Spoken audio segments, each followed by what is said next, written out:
Assalamu alaikum, everyone. I would now like to welcome you all to the second session of the LSE Future of Pakistan Conference 2022. For this session, we are joined by the Honorable Minister for Health and Finance, Government of Khyber Pakhtunkhwa, Mr. Taimur Khan Jhagra, who will be speaking about tackling Pakistan's wealth inequality. Mr. Jhagra is an ex-partner at McKinsey and has also been involved in setting up McKinsey's office in Karachi.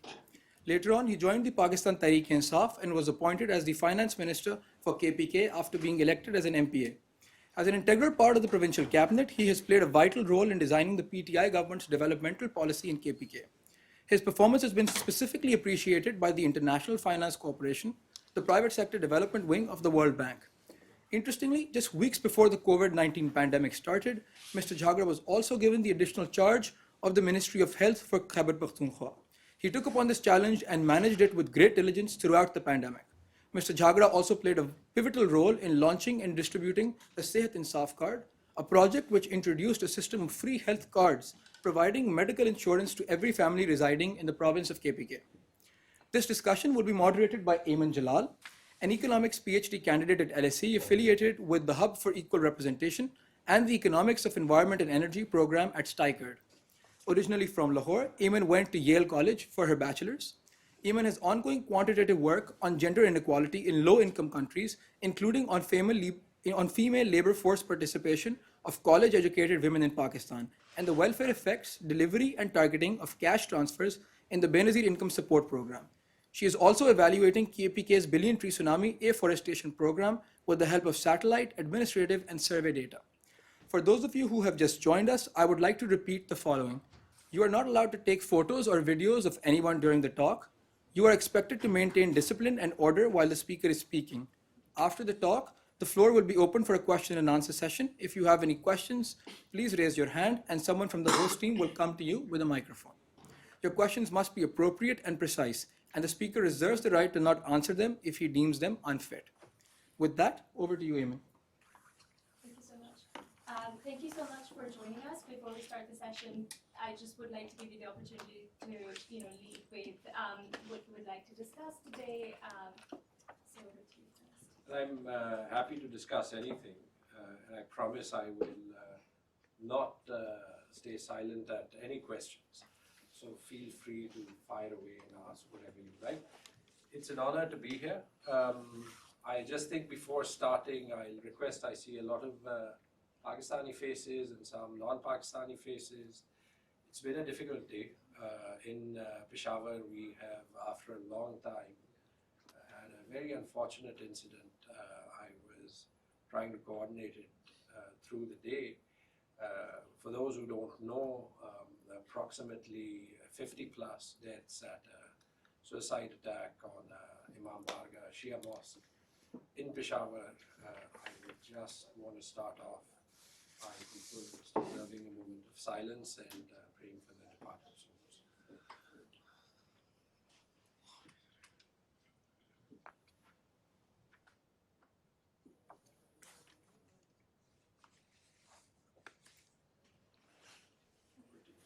Thank you very much. So today, I'd like to get started by talking first broadly about social protection programs in Pakistan in general and the future that you see for them, and then focusing specifically on some of the initiatives that you have led. Can people hear us, or do they want us to use a mic? Okay, is this okay if we just, okay, thank you. We're saying mic at the back. Can we use the mic? Or at the back here? Oh, I should, okay. Yep. Yeah. Sorry, thank you.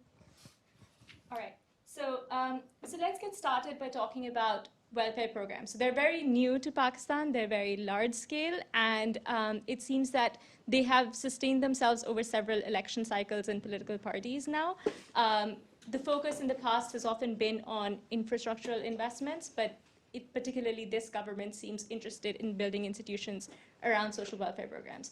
So I want to start by talking about why you think that this government has had the political will, support, and appetite to construct these large-scale welfare programs. Look, I think to a large extent it really does have to do with the Prime Minister. I think that if I even take it to a personal level, in many personal interactions, the passion that he has for trying to serve the poor of the country is just eminently visible. So I don't think it's a coincidence that this is a government where you're actually seeing an unusual emphasis on welfare for the poor and for the middle class.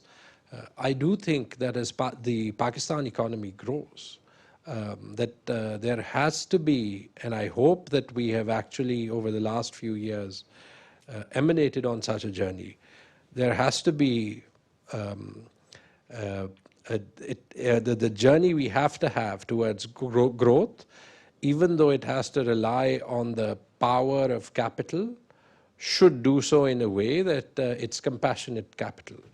And in doing that, whether it is the Sehat card, whether it's the revamped and ultra-ambitious SARS program, or whether it's some of the other welfare initiatives that the government has, I think both in terms of its impact on the large and neglected amount of the masses that have typically not felt the benevolence of the state, and also in terms of its contribution to the growth of the Pakistan economy, and perhaps in terms of setting the right economic model for other developing countries to follow, and hopefully to inspire some of you over here. I think it's a path well worth embarking on, even if there are mistakes on the way, even if there are challenges. That's great. So to pick up on what you just mentioned about the ambitiousness of these programs, what a lot of people have expressed concerns about is that is a country like Pakistan that has low fiscal capacity, low tax base, is a country like that able to sustain this vision of a large welfare program? And like personally, I hope that we're looking to expand them in the future. But as what is your take on sort of the financial sustainability of these mega projects? I almost think it's the wrong question. I think the right question is, how do we ensure that our welfare programs or our key investments are sustainable? Right? I think in Pakistan, unfortunately, we have a drawing room culture where a lot of people who should be rolling up their sleeves and trying to answer questions like that make a career out of asking questions. Now, asking questions is very easy. Answering them in the real world is hard. But that's what, and by the way, that was my inspiration of leaving my career and coming into politics. Because you see almost everyone in Pakistan debating about the future of the country. Should we have a presidential system? Should we have a parliamentary system? Should we be welfare oriented? Should we tilt towards the West? Should we join the Russian bloc? Look at the debate right now, right? But I think we have real questions that we need to answer. So to your question of whether these are sustainable, yes, they absolutely are. And even more importantly, they have to be, and we have to make decisions that make them sustainable. I do think paradoxically, though, even today, they are sustainable because if you ever drill down into the way the Pakistani state has traditionally spent money, there is so much wastefulness. And there is so much wastefulness that goes uncriticized in the media, amongst opinion makers, on things like the amount we spend on salaries, the amount we spend on pensions, our lack of thought in terms of making these costs unsustainable. Remember, my primary hat is as the finance minister, and I have refused to take on a sector as complex as health without also owning the finances, simply because I want to be in a position where one can take decisions on this. But there's so much wastefulness that we have in terms of our expenditure. And on the other hand, for a developing country, the actual cost of welfare is relatively low, is significantly low. I'm sure we'll talk more about it. But healthcare, universal healthcare, the Sehat card, when you actually drill it down, is $3 a head a year. it's $3 a head a year. It's 500 rupees a head a year. And if it's 500 rupees a head a year, by the way, that's not even $3. You're just talking £2 a year to cover 40 million people. And Faisal Sultan, our federal health advisor, said something that really struck me, right? Because you keep on getting asked questions about, is this sustainable? Will the expenditure grow? Yes, of course it'll grow. But he said once, you know what? If this is a white elephant, this is one white elephant we should try and have. And I also agree. We spend about 20 billion rupees on it. We budget about 20 billion rupees. We're going to spend about 19 billion rupees this year. And I tell you, in a budget of ₹1 trillion, if I can't get 19 billion to ensure everyone for critical care costs and to lay the foundation of a new health system, then I'm not managing my finances correctly. This is the best 20 billion rupees that we are spending in our entire budget. And on reflection, I've spent 10 years in the development industry as well, looking at and advising countries globally on public sector reform. I'm incredibly surprised that more developing countries haven't taken on a path like this, because public sector health systems alone in countries such as ours tend to be incredibly inefficient and ineffective without reform. So just to pick up on that thread, where you just mentioned that there's a lot of wastage, and I completely agree with you that this is the best use of resources. Are there places that you would like to reallocate resources from towards welfare? So you mentioned public sector reform. What is the type of reform that you're thinking about in this context? We make this sustainable because we have actually reallocated resources. I've gone back to Khyber Pakhtunkhwa after about living abroad for 16 years. What I felt going into government was that the career shift that I've made, in politics you always have to compromise, but there are certain things such as the scale of impact that I believe that one can have that I didn't want to compromise on. And so I'm very confident that in Khyber Pakhtunkhwa, we can actually sustain these investments. Our challenge is that we try and shift mindsets and work culture at a pace that we're always a step ahead in terms of ensuring that these and other such investments are sustainable. We've trebled tax collection in the last 3 years. We've actually, on different budgets, actually worked to an incredible level of detail to realize savings and reallocate expenditure in areas where public impact was high.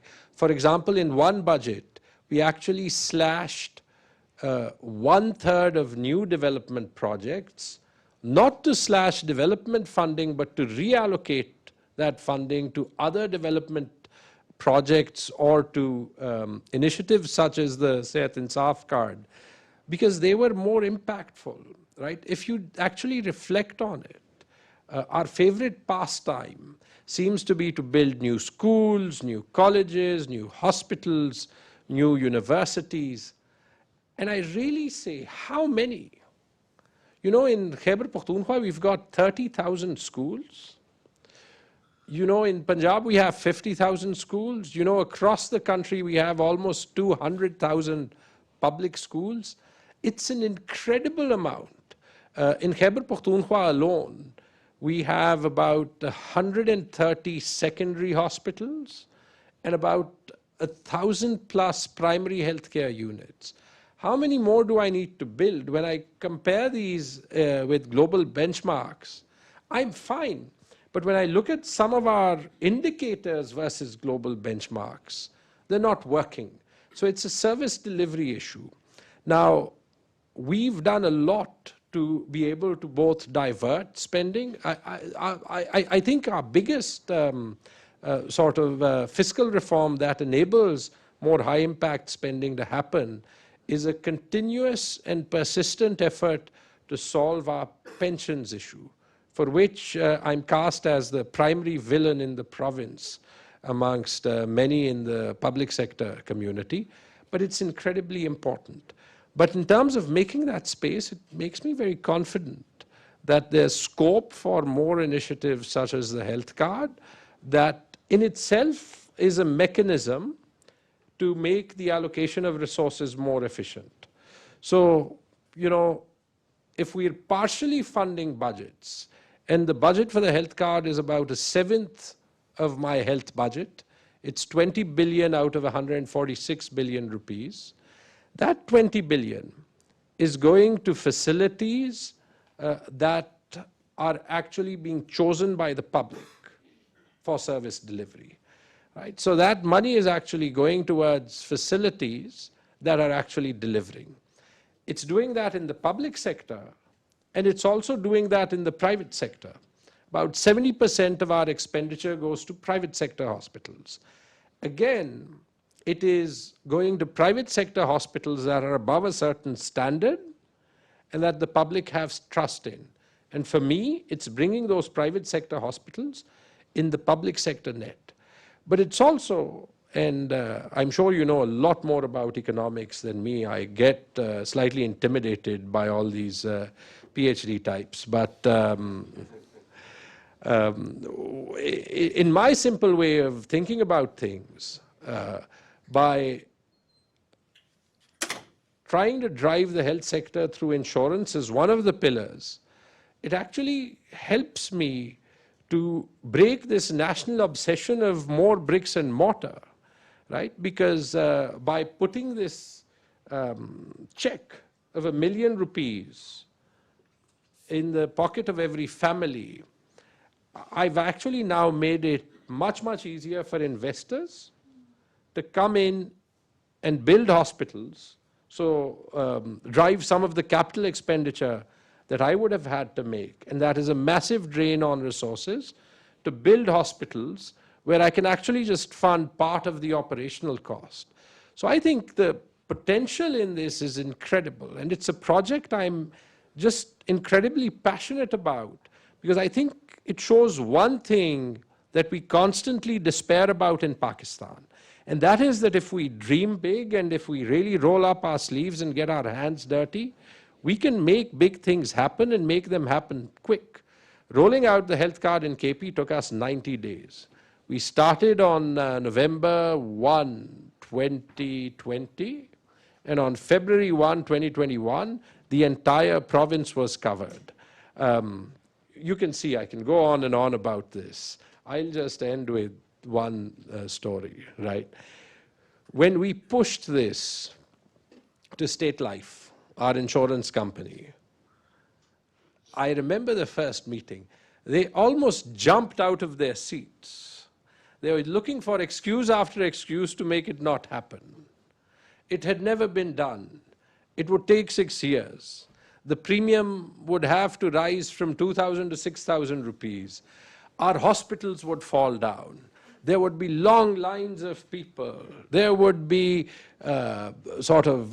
fraud after fraud after fraud. You know what? We are sitting here 13 months on. This is a big part of why you've invited me. Our hospitals haven't fallen. The 40 million Pashtuns that are insured have not formed long queues at the hospitals, right? Yes, 600,000 people have got treatment. Yes, I'm sure there's 1, 2, 3% of abuse of the program, as there is with any insurance company. But net, it's an incredible success story of the sort that we see so little in Pakistan. And when we do see, I think we all have a duty to celebrate it and to strengthen it. Absolutely. So we'll talk a bit more in detail about the Sehat Insaf Card program, but before, just one last question on this big overview of infrastructural social welfare institutions. You talked a lot about the fact that there's very little sort of communal value for these types of institutions. And I think that's on two sides. One is these old bureaucracies that are in Pakistan, and you're talking a lot about the reform of the public sector. I don't know how they like it, but these old bureaucracies that don't want to change things because they're getting nice salaries and pensions out of this, right? So that is one thing that needs to change. And then the other is like the people who are paying the taxes think this is just a handout to like lazy people who, if you keep giving them cash transfers, if you keep giving them health insurance, they have no incentive to work. And it makes sense that to some extent that people don't have very high hopes of the government because they haven't gotten a ton in the past.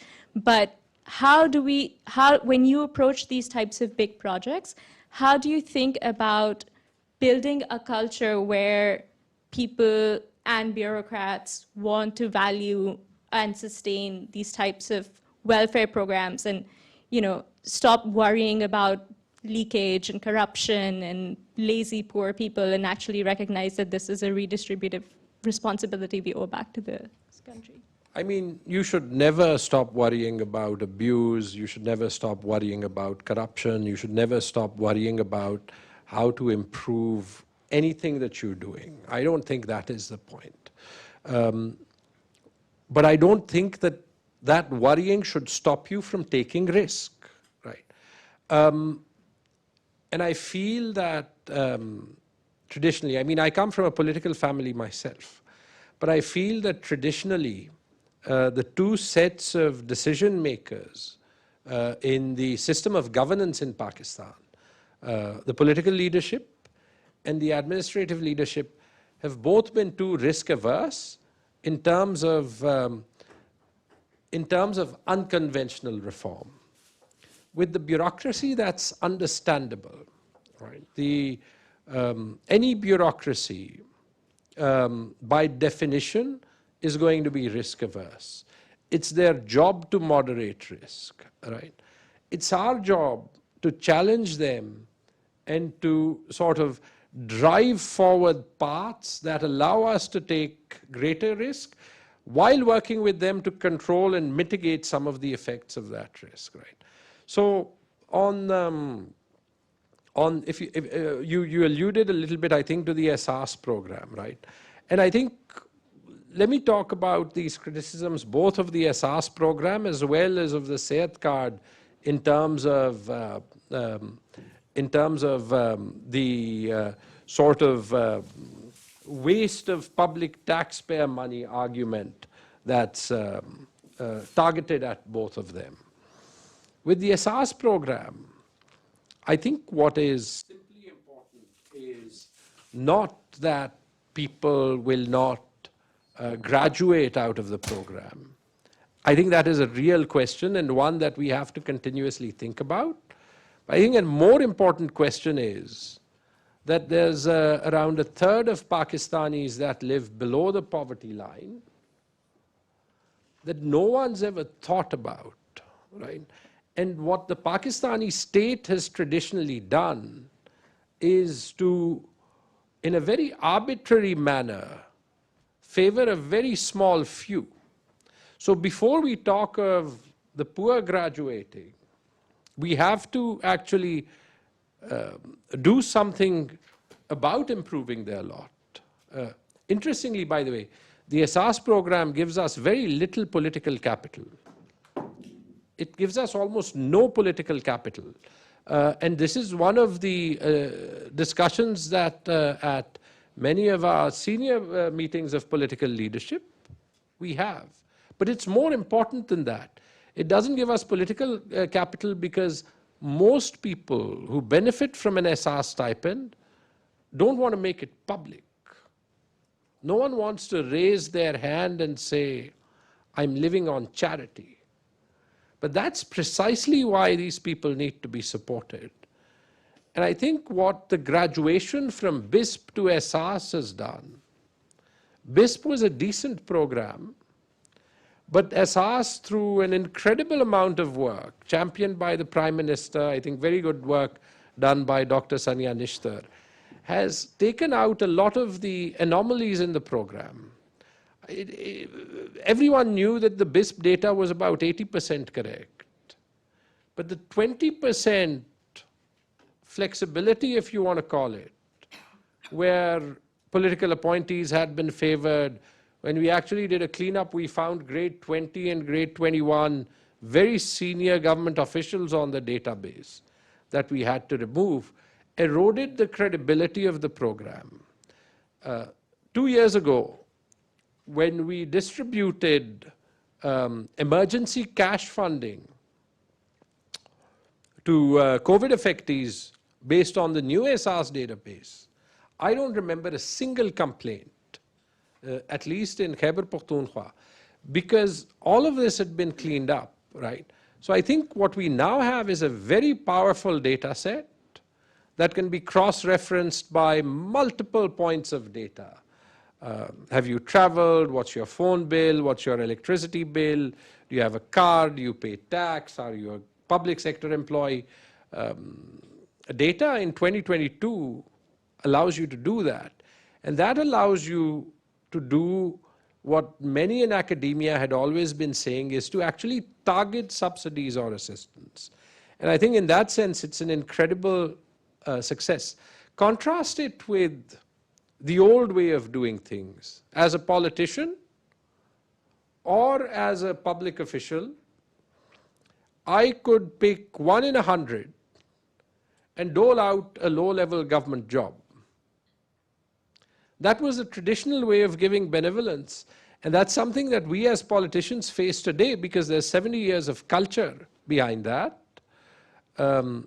Everyone wanting to work for government, because working for government is, in particular in low-level jobs, is seen as a subsidy to those that are deserving, but deserving on the basis of carrying favor with a politician, or carrying favor with a civil servant, or carrying favor with another high official.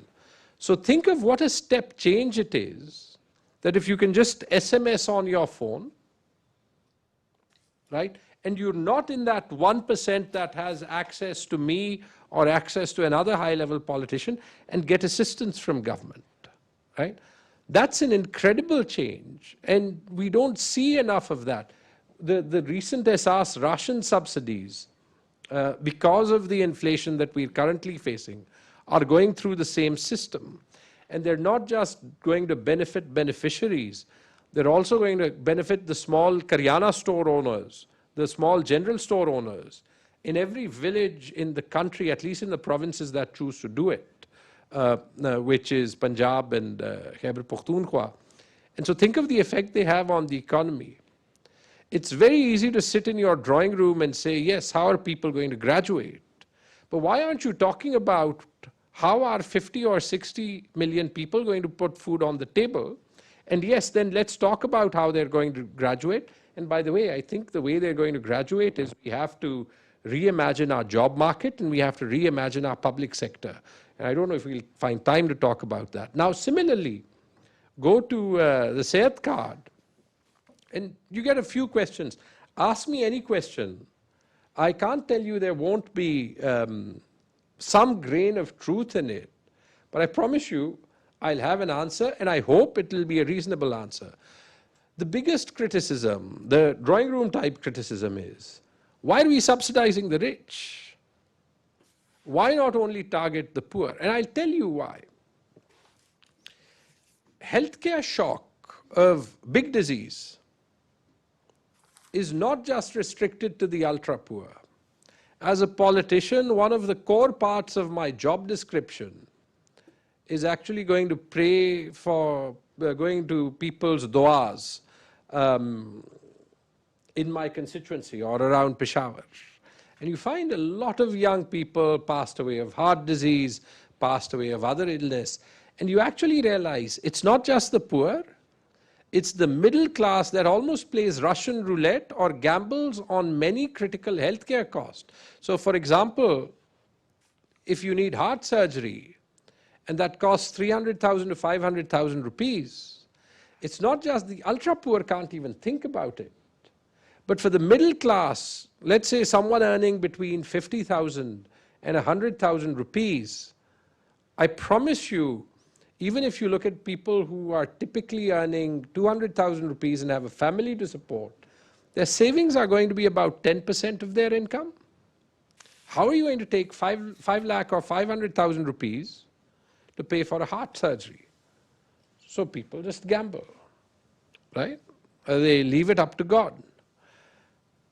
And when we actually decided on universal health insurance, it was actually with the assumption that if you look at, and I don't have the exact figures, but I'm pretty sure somewhere between 90 and 95% of Pakistani families earn less than 100,000 rupees a month. Okay. The average per capita income of about $1,500, right, is driven by the top 5%. And if you think of it, healthcare, and the NHS here is a good example, it's for everyone, right? If you think about it, healthcare is a fundamental right for everyone. And if it's a fundamental right for everyone, it's actually very simple economics. The transaction cost of leaving out the top 5% is greater than just including them. That top 5% is going to treat themselves at the top private hospitals anyway, perhaps out of Pakistan. I can't resist this dig. Some of our political opponents do. The examples are before you. I won't name names. But by the way, they also can use the Sehat card to get treated in Pakistan now, if they want to come back. Honestly, I mean, getting back to more serious things, at this point, if I can make the program simpler and include everyone, I make public awareness a lot simpler, because no one has to think whether they're eligible or not, right? I make the process of registration, the process of accessing this in hospital a lot simpler. That's why we actually made the ID card the unique identifier. And it doesn't cost me. If I were going to just leave it to the ultra poor, which is the SAS beneficiaries, I would have covered about 30% of the population, which is what was being done pre-2020. And the annual utilization was about 50,000. By including everyone, I actually expected utilization to go 3x, 4x. You know, utilization has gone up 10x, 10 times. And that shows a couple of things. It shows the success of simplicity, and it also shows the fact that there's a lot of pent-up demand. We look at the data in a lot of detail, and we've seen that as regions opened, there's a lot of pressure on heart surgeries. And it actually goes to this point of what I was saying. People just simply not getting treated because they couldn't afford it. They had to sell a house or sell a car or sell a buffalo or get a big loan. And who wanted to do that, right? And so it goes back. It's very easy to sit in DHA in Lahore or Clifton in Karachi or F6 in Islamabad or as an expat Pakistani, whether it be in Dubai or London or elsewhere, and say, why are we subsidizing the rich? But we're not. We're actually making it easier for the other 95% to get the coverage that they deserve. To leave out that 5%, we'd actually have to do a survey that just leaves 5 out of 100 people, and that would have cost about 10+ billion rupees. You know what these beneficiary surveys cost. But does that mean we don't think about how to make it more sustainable in the long term? Yes, we do. We are now very close to introducing top-up programs, which will take the upper middle class out of, or give them a top-up. And very excitingly, I wasn't even fully aware of the power of this. SAS has a program called SAS Kafalat, I believe, that actually provides additional cover for the extra poor, right? So if you think about it, from no healthcare cover at all, and a very poor public sector healthcare delivery system that relied on private hospitals and on public hospitals only in the large urban centers of the country. We're now going to have 150, 160 million people covered. In KP, we want to be the first to introduce these top-up programs, right? And I think in 5 years or so, you're going to hopefully look at a very, very different health sector to today.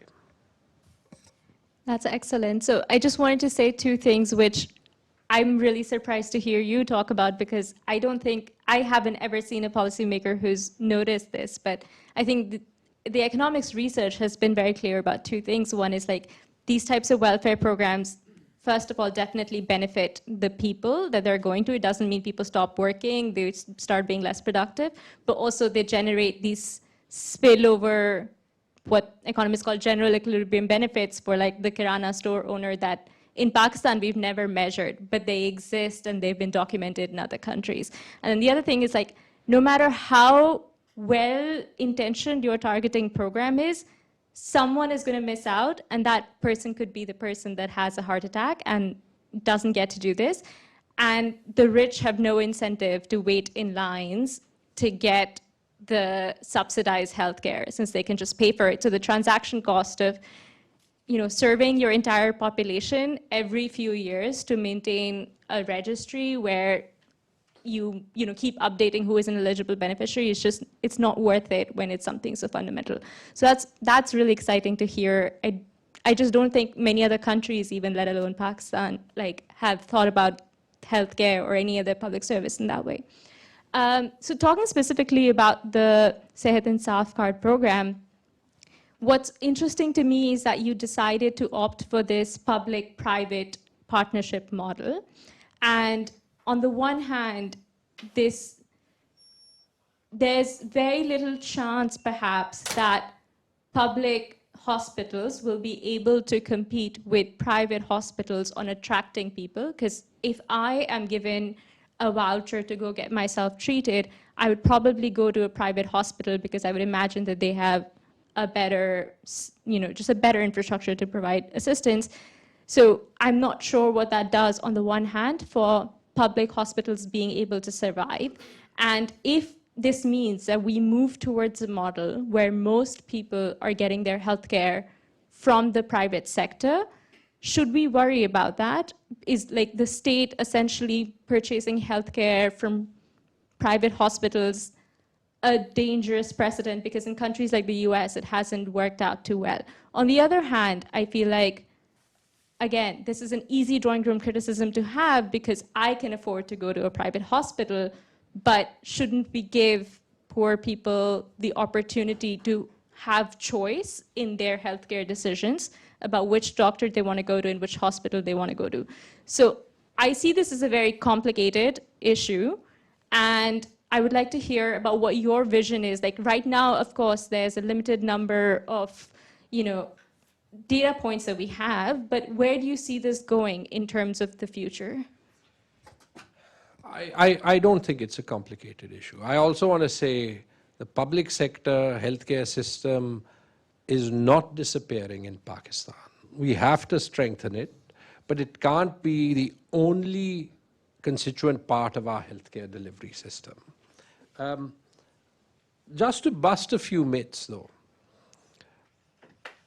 it actually isn't a private hospital isn't always a hospital of choice for poor people across Pakistan. It may be true in Karachi to a certain extent. In COVID, 90% of the patients in Peshawar went to public sector hospitals, and we actually have a very vibrant private sector ecosystem in Peshawar, right? The largest hospital, the hospital earning the most revenue from the Sehat card in KP, in Khyber Pakhtunkhwa, I don't like calling it KP because we fought for 70 years to change our name from an acronym, and most times I succeed getting back to it. The hospital with the most revenue is the Peshawar Institute of Cardiology, which is a public sector hospital There's 2 other hospitals in the top 5 that are public sector hospitals. And I think by actually creating competition, it gives the impetus for the public sector delivery system to improve and modernize. Because I think we have a number of distortions in our healthcare delivery system that some people here will be surprised to see or actually find out, even if they've spent a large proportion of their lives in Pakistan. So, typically, doctors and teachers in the public sector delivery system get paid more than in the private sector, sometimes significantly more. And that's interesting because most people, and even until I went back, I thought it would actually be the private sector to set the pay benchmark. It isn't. What this does is it attracts a lot of the higher caliber talent to the public sector. However, what you tend to have in the public sector is low levels of accountability, right? And so you get a lot of raw talent that doesn't always deliver in the way that it should. You need market mechanisms that help to do that. You also need other reform to do that, but you need market mechanisms to do that. You also in the healthcare sector have this strange and disappointing arbitrage opportunity because of poor strength of governance, where medical practitioners will be employed by the public sector. They'll also be working in the private sector. And you don't regulate conflict of interest correctly so that they use the public sector as a conduit to attract patients to their private sector practices, right? Now, I think the Sehat card can actually help to mitigate that because the incentive that it offers to hospitals to meet and adhere to standards is a market-based one, so it incentivizes private sector hospitals to behave. It also, by giving access to, as you said, choice to poor people, is changing the dynamics of the healthcare industry in ways that even we didn't imagine. I had one hospital head come to me asking for increases in the rates of heart surgeries. And I asked him why, because I said the private sector hospitals can afford it. And he was beating about the bush until I found that his doctors were rebelling because effectively their individual private practices had now been obliterated, right? Everyone had access to free heart surgery. And so I just laughed and said, look, we'll just increase your budget a little bit, pay your doctors a little bit more, and make sure that these standards are kept. But I'm not ashamed at all about going down the route of a public-private partnership. In fact, the Sehat card is only the beginning of our reliance on a holistic view. It's a word I don't like, but taking a holistic view of a healthcare system that works. And that includes improving traditional public sector hospitals, both through better accountability, better governance, choosing better leadership, paying doctors more, incentivizing them more, giving them better job satisfaction. But that's going to take a while because we're stuck with 8,000 to 10,000 doctors in a traditional system where they don't have a lot of trust on government. Along with private sector hospitals from whom you can actually purchase capacity, as you said, so bring them into the public sector delivery net. But there's also an element in the middle. We are actually going down the route of outsourcing those public sector hospitals that don't work to the private sector. And again, you hear complete nonsense like, oh, the healthcare system is being privatized, right? We want our hospitals to, you hear this across the world. But as you hear this noise, there's no one to actually tell you what a patient in South Waziristan or North Waziristan or Dera Ismail Khan or Chitral goes through when there's no specialist within the public sector system willing to serve in these places. And that's a fact across Pakistan. We have a staffing system that is flexible enough for people to choose where they serve. We have a supply-demand mismatch of expertise in areas that are less developed. And hence we have a traditional public sector inability to provide quality manpower in places where there's millions of people that are deserving of healthcare. And so the combination of outsourcing hospitals, we have outsourced 8 hospitals in the tribal districts and Chitral, and have also awarded 10 more. And inshallah this year we are going to outsource about 50 odd hospitals, all chosen in areas where there isn't staff and there isn't delivery, right? Yes, I'll get criticized for it, but you know what will happen? Out of 18,000 beds or 20,000 beds that we have in the province, the last 16,000, which are in these secondary hospitals in peripheral districts, are quasi-non-functional in the traditional public sector delivery system. If these can be made functional, think of the incredible impact, both for people in terms of healthcare outcomes and also in terms of alleviating the pressure in Peshawar, Abbottabad, Mardan, and some of the large cities of the province. The Sehat card, by the way, makes this cheaper. Here's an interesting thing. We used to outsource these hospitals at a fixed budget.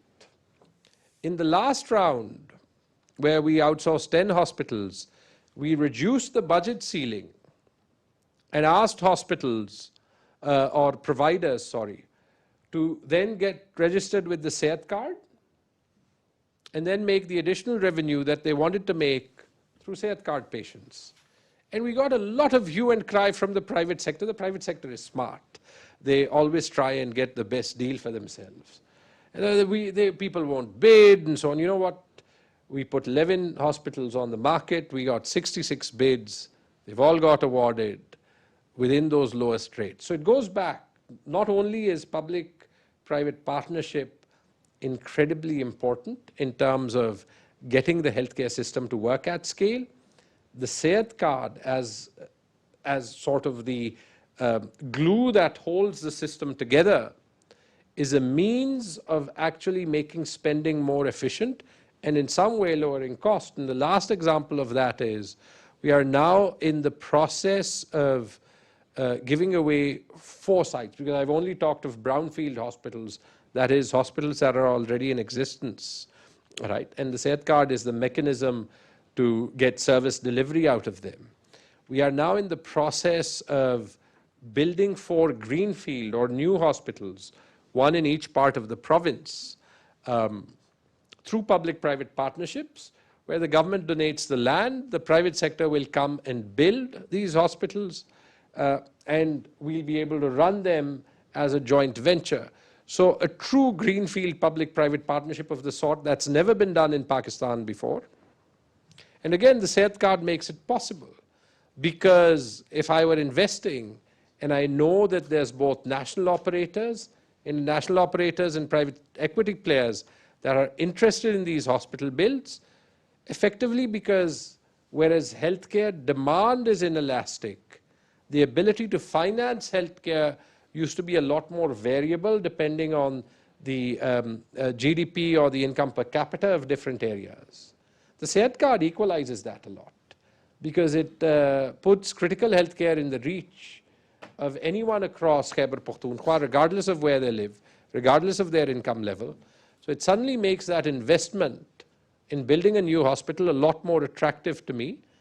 And potentially, if you sort of take the cost of these 4 hospitals, that's me saving 60 to 70 billion rupees in new hospital bills. Now, who says that that 20 billion a year investment isn't paying off? Yeah, no, completely agree with that. But I guess one sort of skeptical and also just fearful concern I have is how the private sector drives on profit maximization and their own ability to generate money. there's a reason why these insurance-based models in developed countries with more state capacity to, monitor and hold the private sector accountable have not worked. What are the types of checks and balances that we need to make sure that the private sector can't just like raise prices and put some services out of reach for patients who are relying heavily on the Sehat card? It seems to me that there's a lot of faith at the moment in the market working out inefficiencies, and that's fine. But as you said, like, as capitalism grows, we need to build in these sort of backstops to make sure that there's some people who are going to be losers, and these doctors that have their own private practices and have incentives to divert people towards them or make some services out of reach. How do we regulate that industry? Reform or improvement is never static. So it's not like you're going to put a solution and then it's going to be there forever. But I don't think the Western comparison is correct, because we live in a very different country with very different fundamentals. I certainly don't think the US comparison is correct. By the way, one of the proudest moments in introducing the Sehat card was, and this was being done exactly at the time of the last US election, was friends in the US saying, how have you done this when we're still debating this in elections to the White House? And people calling and saying, it makes us proud that Khyber Pakhtunkhwa can do something that the US can't do. But when you actually think about it, and this goes to your question, it's different. The cost of healthcare in the US is exceptionally high. The US does not have a public sector base. The cost of healthcare in Pakistan is exceptionally low, and this is true across the developing world, which is why I think that a lot of the healthcare advisory to the development world has missed a trick. This is to the World Banks and the DFIDs of the world, right? Sometimes we politicians may also get it right? Because it only, if the cost of universal insurance is only $3 a head or £2 a head, right? It's actually relatively easy for me to do. The reason that I believe that the private sector will not be able to go away with what you're saying in the way that you're saying is, the majority of our capacity is still in the public sector. And that acts as the control, right? The private sector cannot price out the public sector because of how much capacity we've built. That continues to run, right? And so our challenge is to continue to improve the delivery of this capacity, not just the tertiary hospitals, but also the secondary and the primary hospitals. And when I talk of outsourcing these hospitals, that is in no way handing them over to the private sector, because they continue to be free of charge, right? And if they continue to be free of charge, all we're doing is bringing in operators, giving them a one-line budget along with controls, right? And that is incredibly important. Now, a few other factors to think about when you think that the system isn't going to break down as long as we take the right decisions. The global benchmark for developing countries to be spending on healthcare per capita is about $40 a head. Government spending. In Pakistan, government spending, in Khyber Pakhtunkhwa, government spending is about $20 a head. This is greater than any other province. My ability to double this today doesn't exist, because when I combine health and education spending in Khyber Pakhtunkhwa, it's north of 40% of our budget, right? But what that does tell me is that as I go towards the global benchmark, still have another $17, $18 to play with compared to today, right? So for me to invest in the healthcare system in terms of increased spending in line with the resources that I build is not an issue. It's only going to improve the healthcare system's delivery. And that's actually going to act as a buffer to sort of the private sector making it too expensive, because I have to invest. I actually have the cushion to be able to increase healthcare spending over time. And we need to do that in lots of areas. My biggest initiative in health outside of the Sehat card is increasing the operational budget of our public sector hospitals, giving hospital leadership the autonomy to actually spend that budget, and training them to actually learn how to spend that effectively. I was shocked to know that the traditional way that existed until a year ago for public sector hospitals, in terms of the hospital leadership investing in those hospitals, if they had to clean a fan, they had to write a letter to what's called the CNW, the Communication and Works Department, who had to then come in and clean up the fan or install a light bulb at the hospital. Can't work. Right now, we picked up 2 pilot hospitals in Peshawar to do this. And we had to change rules, we had to change mechanisms, we had to increase the budget. And you know what, 3 months after we did this, and we put an incredibly good superintendent and what's called an MS at one of these hospitals in Peshawar. It's called Nasirullah Babar Hospital. The guy's brilliant, but I remember when we actually had it all done, I said, Fakhruddin, you can now spend this money. And he's like, can I really spend this money? I'm like, it's your hospital, but think about it. We've created structures that are almost unworkable. Hospital leadership is trained to think that they can't invest in their hospital. Audit picks them up. NAB picks them up. The smallest mistake, the media takes them to the doghouse, right? And we've got to change this, and it's happening. But it's not going to be an easy journey.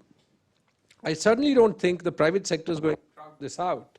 I think our big challenge is to try and get enough of the public sector system to work so that you can see the impact not just from the Sehat card, but so that the public sector can in parallel start to really compete and develop the appetite to reform itself.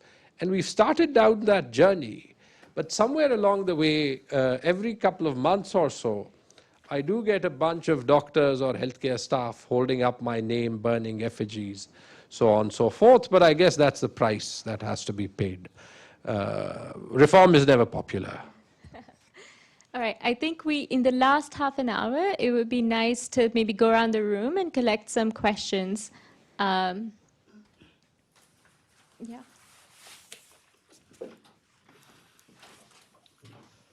Assalamu alaikum. Thank you, Taimur Sahab, for detailed explanation on the workings of the Ehsaas program in not KP Pakhtun, Khyber Pakhtunkhwa province, to move on from acronyms.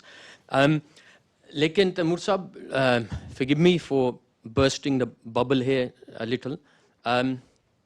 You see, your talk, discussion was looking at cosmetics or the fringes of Pakistan's economy. You mentioned a figure earlier on of 20 billion, which is your budget for your province, for health and everything. Lekin Pakistan's federal budget every year is 40 times this, at 8,000 billion rupees every year. Now, the reason why this has to be brought up is because almost 40% of Pakistan's budget, so that's 3,000 billion rupees. This year, I think it's 3,080 to be precise. So 3,080 billion rupees is spent on debt servicing. So it's money taken away from the hardworking people of Pakistan, and it's funneled to an international economic order which exploits and extracts continuously the wealth from developing countries, including Pakistan. So in this backdrop, and again, Taimur Sahib, to borrow one of your terms earlier, you mentioned the concept of the elephant in the room. So this is the biggest elephant in the room in terms of Pakistan, when we discuss Pakistan economy, that almost 50% of Pakistan's budget is given over in debt servicing. We have been enslaved, that's the only term I'll use here, enslaved to a foreign, international, capitalistic, exploitative economic order. And Imran Khan, whose government you represent, who's the power in Khyber Pakhtunkhwa province, has continued this framework in Pakistan, despite campaigning on top of the containers in Islamabad during the Dharna days, कि हम IMF से loan नहीं लेंगे. Despite that, he has been continuously taking the begging bowl to the IMF World Bank. And this, Taimur Sahib, has resulted in, sorry, I'm just wrapping up, the reality on the ground in Pakistan, where people are desperate now in their financial situation. Inflation is reached double-digit plus every year. People are fleeing Pakistan on one-way tickets with just a few £100 in a pocket to land here in England. People are burning themselves alive in Pakistan, just like in Tunisia, which triggered the Arab Spring. I can go on. This is the reality. What are you really doing to address this system? What are you really doing to escape this debt trap? And this is a very serious issue, Taimur Sahib. It's not a laughing matter. Ask the 200-odd million people on the streets of Pakistan. They need a solution. They don't want a discussion. It's not an abstract thing. It's not about personalities coming to power, fame and glory. It's about how you're going to alleviate the reality our people on the streets of Pakistan are facing. What are you really doing about this? Thank you. I'd like to take a few questions together, but I think that this one is an important one to address. Sir, your name? Asif Salahuddin. And what do you do? By profession, I'm an electronic engineer, and I'm my own business now. We in the production of beverage products, and we're involved in production in different factories, and we ship. You're based here? Based in London, that's right. I'm originally from Lahore. Yeah. I did my O-levels and A-levels from Lahore. Yeah. And then I did my further studies here in London. Thank you. As an introduction, sorry, maybe I should have Thank you. introduced myself. So just to... And by the way, I used to be, forgive me, taking more time, I used to be a active student member of PTI in my younger days, but I've moved on and an advocate of a different political model, a Khilafat model for Pakistan, which I think is the only solution. May I dare add? Thank you. So I heard a term over there, and I'll add a second term with due apologies to anyone who doesn't speak Urdu. And we seem to specialize in using these terms. Lekin, magar, right? We can win the World Cup, magar Australia ne 4 jeete, right? Look, providing universal health care for 150 million people is not at the margins, right? Providing a 15,000 rupee stipend through a sort of poverty alleviation safety net for over 100 million people, right, is not at the margins. These are transforming the relationship between the state and the people. Now, to get to your point of debt and to also address this point about people burning themselves and leaving abroad, you know, we need data. Because what we often do is get into the mistake of sort of telling anecdotal stories. While we were telling anecdotal stories, let me tell one. I got a call this morning from a young lady who used to work at the firm that I used to work. She'd resigned. She's gone on to a major job at an international institution in Geneva, in Switzerland. And she called and she said, I want to come back to Pakistan. So it's not just one-way traffic.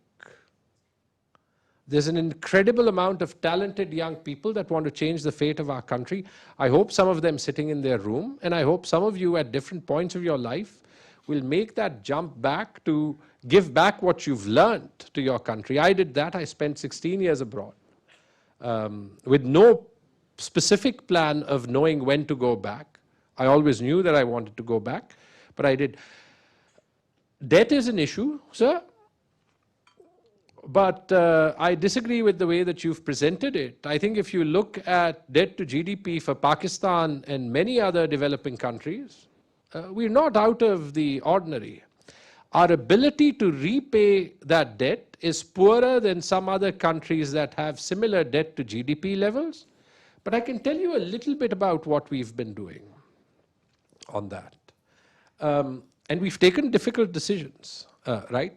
And I don't think we're in the grip of any international capitalist or any sort of order. I think where we are suffering pain for the mistakes that we've made ourselves, of not investing in the capacity of our country to build an economy that can sustain growth and that can provide for its own people. But we've taken difficult steps. We allowed the exchange rate to float, right? Because that was effectively letting the exchange rate locked in below the level it should be, was effectively a subsidy for the rich and exacerbating one of the biggest issues that the country faced, which was its current account deficit. We have made structural changes that are changing exports, which actually attend to that current account deficit in the same way, so that export levels that had never crossed $25 billion in a year are now actually going to cross, based on the current run rate, $36 billion.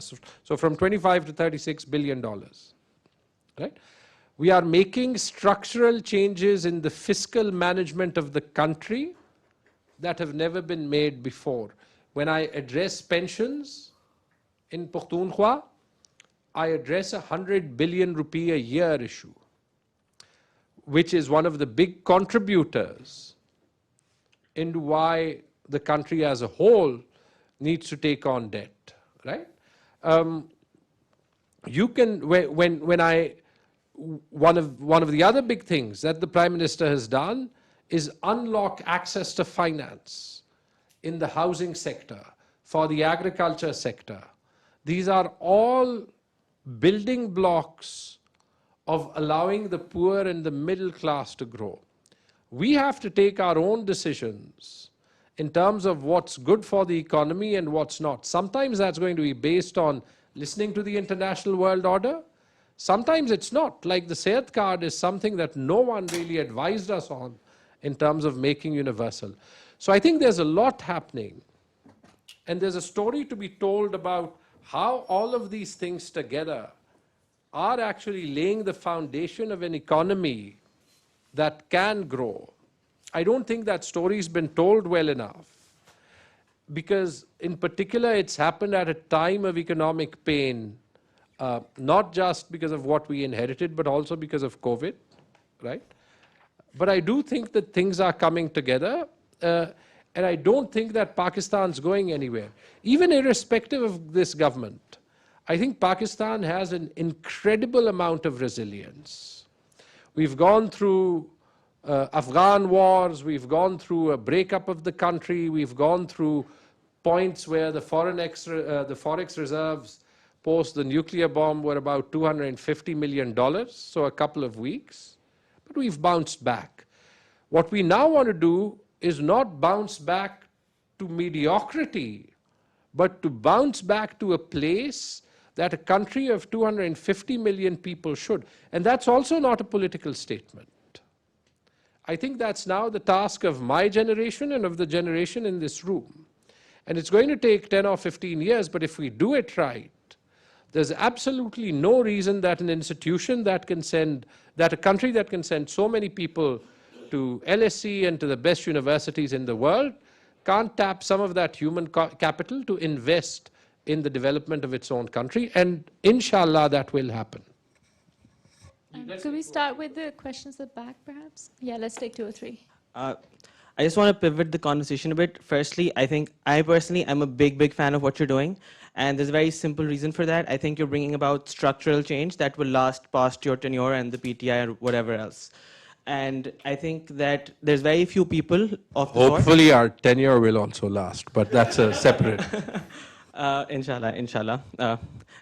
But I think that's super important to me. And as part of that, I want to ask you about this problem that is the next bubble. That I think you're the only person who's talked about this problem with our pensions, sorry. And I think you're trying to address it in your province, but I think unless it's addressed at a federal level, it's going to become exactly the problem that this gentleman's discussed.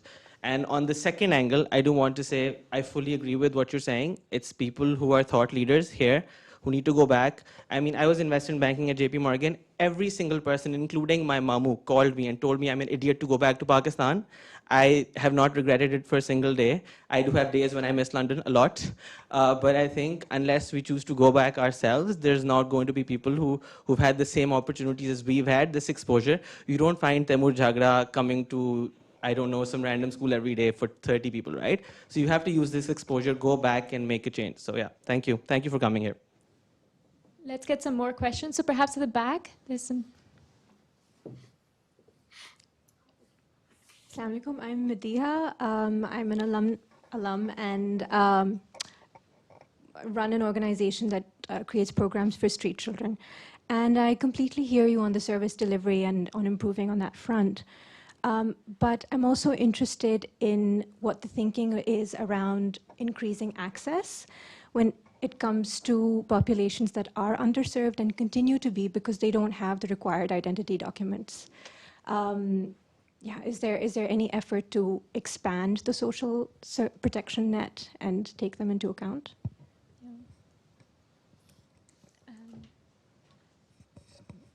Let's take a few questions. Yeah, there's a question over there.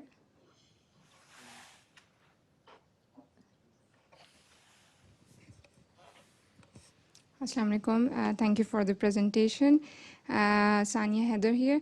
So again, very important discussion today in terms of welfare programs, extremely important for the developing countries, just like Pakistan.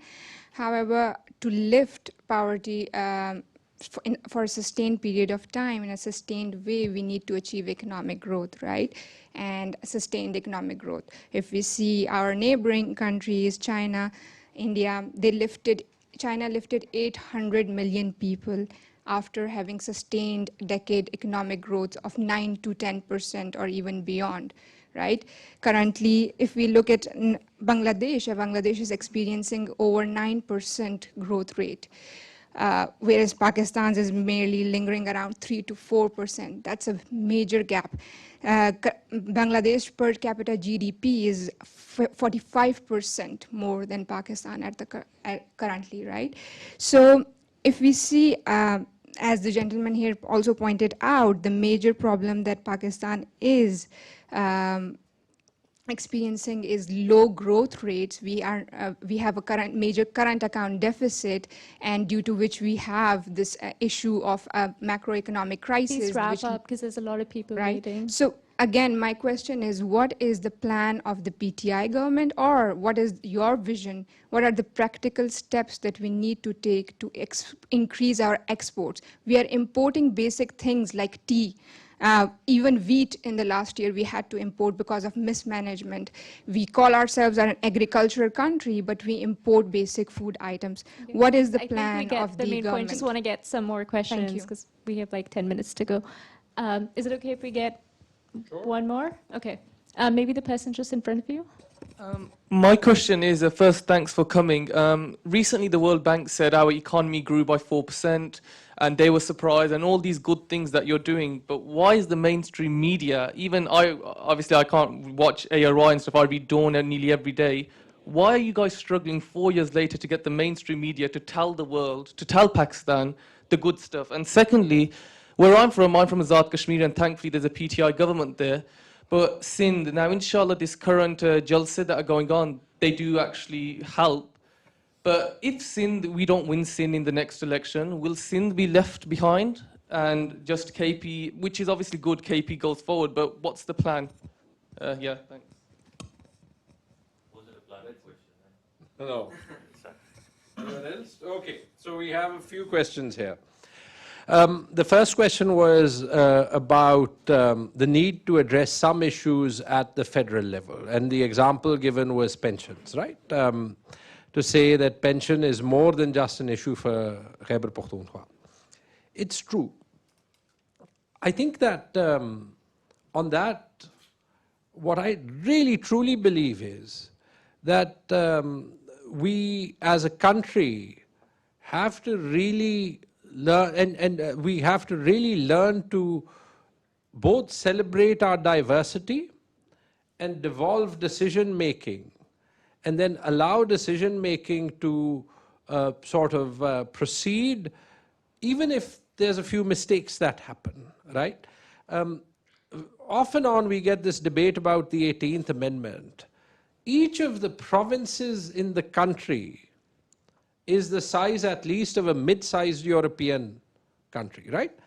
And so there's, for me, a model of development that works is for good ideas to bloom in any part of the country, they will be replicated.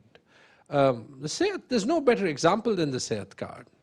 This was a Khyber Pakhtunkhwa initiative. It's now in Punjab. It will be in Balochistan. It's in Kashmir. It's in Gilgit-Baltistan. It's in Islamabad. And I promise you, I hope this is being recorded, it will be in Sindh. They may end up calling it something else, or it will come, but you know, good ideas have a way of being replicated. And I think you'll find the same with pensions. If I develop or if our government develops a more acute understanding of a problem and has greater will to act on a specific problem than any of the other governments in the federating units, then we shouldn't be stopped by the fact that we don't have consensus across the country. How many issues are you going to have consensus on between 220 million people?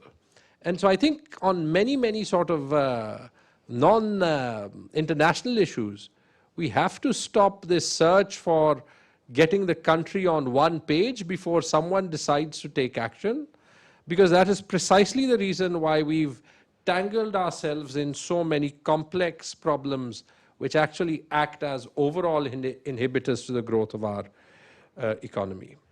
The second question, so I hope that sort of answers the question. I'm not bothered that the work on pensions doesn't start at the federal level, although Shaukat Tareen and I are engaging quite closely on a lot of these issues. And I must say that he's someone who both has a very good idea of many of these structural issues and has the appetite to work on them. To actually do good reform, you both need will, skill, and you also need a little bit of luck. And by luck, I mean you need time and certain cards to fall in your favor, and you end up doing good stuff. The second question was on access to those who don't have identity or increasing access.